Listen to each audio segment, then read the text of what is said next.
नमस्कार दोस्तों, हम लोग पढ़ रहे हैं आधुनिक कविता की प्रवृत्तियाँ। आधुनिक कविता के बारे में उनकी जो वर्गीकरण जब हम करते हैं तो कौन सी विचारधारा की कौन कौन प्रवृत्तियाँ थीं।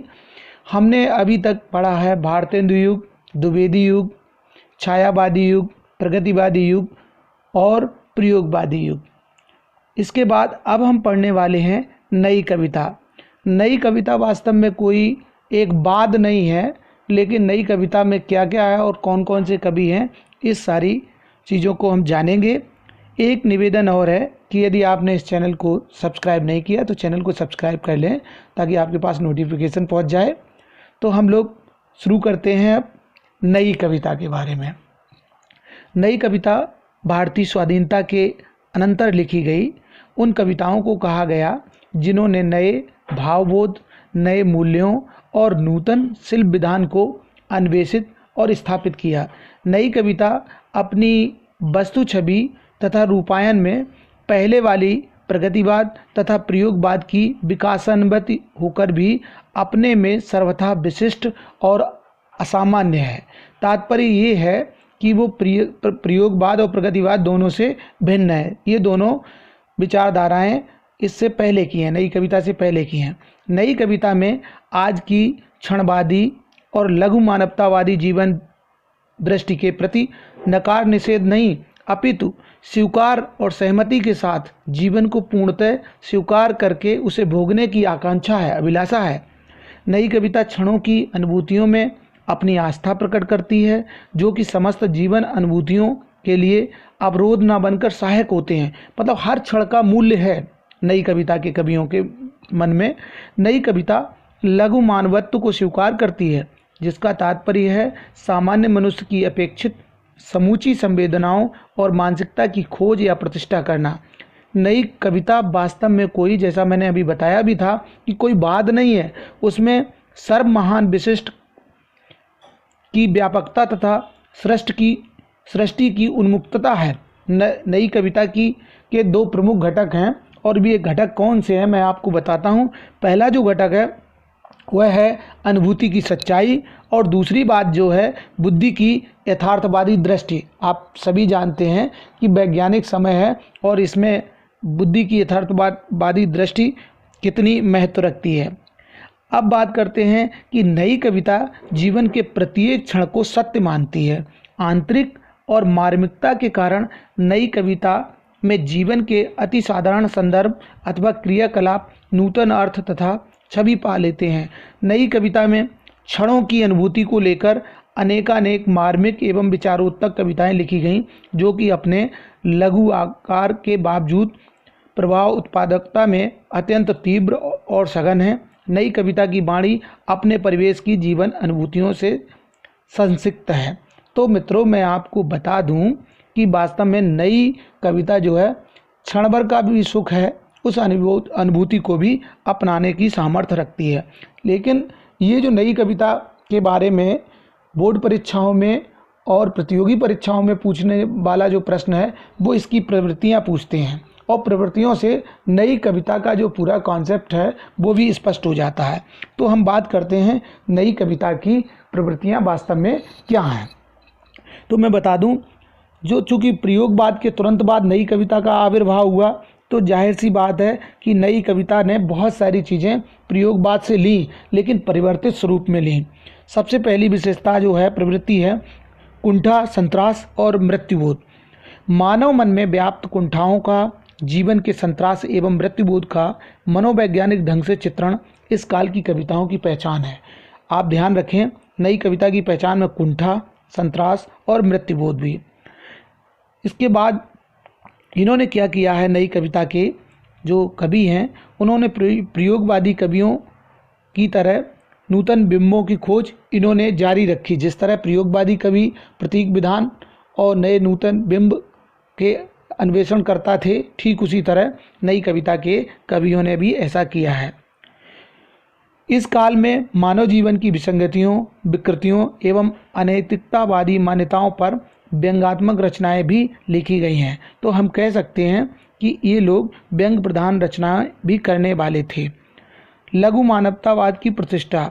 मानव जीवन को महत्वपूर्ण मानकर उसे अर्थपूर्ण दृष्टि प्रदान की गई नई कविता के कवियों के द्वारा। अब जैसा कि हमने पहले बताया था बिंबों के बारे में, उसी तरह प्रयोगों में नवीनता लाए ये लोग। नए नए भावों को नए नए शिल्प विधानों में प्रस्तुत करना इनका उद्देश्य रहा। नई कविता में नए नए शिल्प प्रयोग, आपको पता है एकदम मुक्त छंद, और मुक्त में भी एकदम और ज़्यादा मुक्त, मतलब क्षणिकाएँ तक लिखी गई इस दौर में। क्षणवाद को इन्होंने महत्व दिया। जीवन के प्रत्येक क्षण को महत्वपूर्ण मानकर जीवन की एक एक अनुभूति को कविता में स्थान प्रदान किया। अनुभूतियों का वास्तविक चित्रण इन्होंने किया। मानव और समाज दोनों की अनुभूतियों की सच्चाई के साथ चित्रण करना नई कविता का एक बड़ा उद्देश्य रहा है। अब बात करते हैं कि नई कविता में जीवन मूल्यों की स्थापना करने का प्रयास किया गया। प्रगतिवाद में लोक जीवन एक आंदोलन के रूप में आया, प्रयोगवाद में वह कट गया, परंतु नई कविता की एक प्रमुख विशेषता बन गई इसकी उपलब्धि। इन्होंने उस चीज़ को हासिल कर लिया जो इन लोगों ने प्रयास किया था। नई कविता के शिल्प को भी लोक जीवन ने प्रभावित किया। उसने लोक जीवन से बिंबों, प्रतीकों, शब्दों और उपमानों को चुनकर निजी संवेदनाओं और सजीवता को दुगना कर दिया। नई कविता अपनी अंतर्लय, बिंबात्मकता, नव प्रतीक योजना, नए विशेषणों के प्रयोग, नव उपमान संगठना के कारण प्रयोगवाद से अपना पृथक अस्तित्व भी सिद्ध करती है। प्रयोगवाद बोझिल शब्दावली को लेकर चलता है, परंतु नई कविता ने प्रगतिवाद की तरह विशेष क्षेत्रों के विशिष्ट संदर्भ के लिए ही लोक शब्द नहीं लिए, परंतु समस्त प्रकार के प्रसंगों के लिए लोक शब्दों का चयन किया। नई कविता की भाषा में एक खुलापन है और ताजगी भी है। इस हिसाब से देखें, एक तरह से प्रयोगवाद और नई कविता में अंतर भी स्पष्ट हो गया। तो हम कह सकते हैं नई कविता मानव मूल्यों एवं संवेदनाओं की नूतन तलाश की कविता है। ये परिभाषा दे सकते हैं नई कविता को। अब नई कविता के प्रमुख कवि कौन कौन से हैं और उन्होंने क्या क्या काव्य सृजन किया, इन सब मुद्दों पर बात करते हैं। और ये बहुत महत्वपूर्ण प्रश्न है कि कई बार पूछा जाता है नई कविता के प्रमुख कवि कौन हैं, कौन सी रचनाएं की हैं। चूँकि आपको पता है कि जो प्रयोगवाद के कवि थे, बहुत सारे कवि वो नई कविता में हैं, क्योंकि ये मैथडोलॉजी है, जो विधि है कविता करने की, वो समय के साथ बदलती रहती है। समाज का परिवेश भी समय के साथ बदलता रहता है। नई कविता के प्रमुख कवियों में अज्ञेय जी के अनुभव, क्षेत्र तथा परिवेश में ग्राम एवं नगर दोनों ही समाहित हैं। शहरी परिवेश के साथ जुड़ने वाले रचनाकारों में बालकृष्ण राव, शमशेर बहादुर सिंह, गिरजा कुमार माथुर, कुमार नारायण, डॉक्टर धर्मवीर भारती, डॉक्टर प्रभाकर माचवे, विजयदेव नारायण शाही, रघुवीर शाह आदि कवि आते हैं।